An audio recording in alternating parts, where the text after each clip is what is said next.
সুপ্রিয় দর্শক, আসসালামু আলাইকুম। জীবনের গল্পে আপনাদের স্বাগতম। ক্যামেরার সামনে দাঁড়িয়ে আছি এই মুহূর্তে একটি অসহায় বোন, আমরা শুনবো তারই জীবনের গল্প। আসসালামু আলাইকুম আপু, কেমন আছেন? ওয়ালাইকুম সালাম। জি, ভালো আছি। আপনি ভালো আছেন? আলহামদুলিল্লাহ, আমি ভালো আছি। আপনার নাম কি আর আপনি কোথা থেকে এসেছেন? আমার নাম মায়া, আমি রংপুর থেকে এসেছি। আপনার নাম মায়া, রংপুর থেকে এসেছেন। আপনার বয়স কত আপু? 23। 23 বছর বয়স। আপনার বিয়ে শাদী হয়েছিল? জি না, আমার বিয়ে শাদী হয় না। আমার বাবা গরিব, যৌতুক দিতে পারে না, এই কারণে বিয়ে শাদী হয়। ও আচ্ছা আচ্ছা, আপনার বাবা গরিব, যৌতুক দিতে পারে না, তাই এখনো বিয়ে শাদী হচ্ছে না। জি। আপনি পড়াশোনা করেছেন? জি, পড়াশোনা করছি ক্লাস 8 পর্যন্ত। ইচ্ছা ছিল কিন্তু পারি নাই। টাকা পয়সার অভাবে আর পড়াশোনা করতে পারেননি? জি। আচ্ছা আচ্ছা, ঠিক আছে আপু, বুঝতে পেরেছি। তো এখন আমাদের ক্যামেরার সামনে আসছেন আপনি একটা বিয়ে শাদীর জন্য? জি, আমি আসছি কারণ আমার বাবা তো যৌতুক দিতে পারে না, আর আপনাদের মাধ্যমে বিয়ে হলে নাকি যৌতুক ছাড়া বিয়ে হয়। জি জি। এই জন্য একটা ভালো মনের মানুষ চাই। বয়স হোক, কালো হোক, এগুলো কোনো বিষয় না, কিন্তু ভালো মনের চাই। মনটা যেন তার ভালো থাকে, আপনাকে যেন একটু ভালোবাসে, তাই জি। তো? হুম। আচ্ছা ঠিক আছে, বয়স কোনো বিষয় না, না? জি না।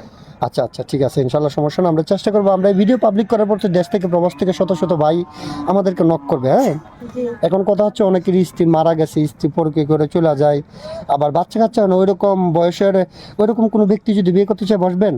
জি, অবশ্যই বুঝবো, তাতে তো সমস্যা হবে না। আবার অনেকের এরকম রুচি থাকে যে তার অনেক টাকা পয়সা আছে, তার প্রথম বউ তাকে ওইরকমভাবে সময় দেয় না, অথবা ভালো লাগে না, সে আর একটা দ্বিতীয় বিয়ে করতে চায়। আপনাকে মানে সামর্থ্য আছে, সে অনেক টাকা পয়সা আছে, আপনাকে সুখে রাখতে পারবে, আপনি কি বিয়ে বসবেন?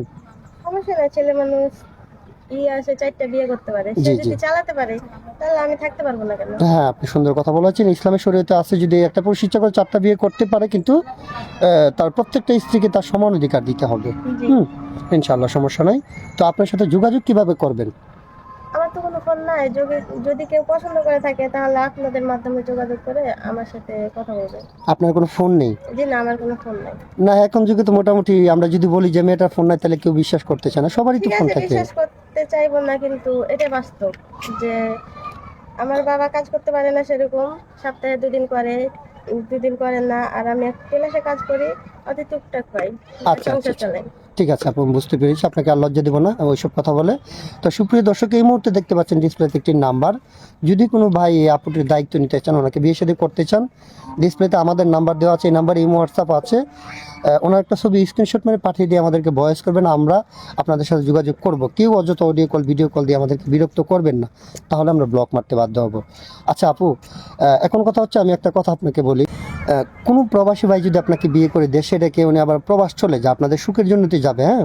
জি। ওনার ফ্যামিলিতে বাবা মা থাকলো, ওনাদের কি সেবা যত্ন করবেন নাকি কষ্ট দিবেন?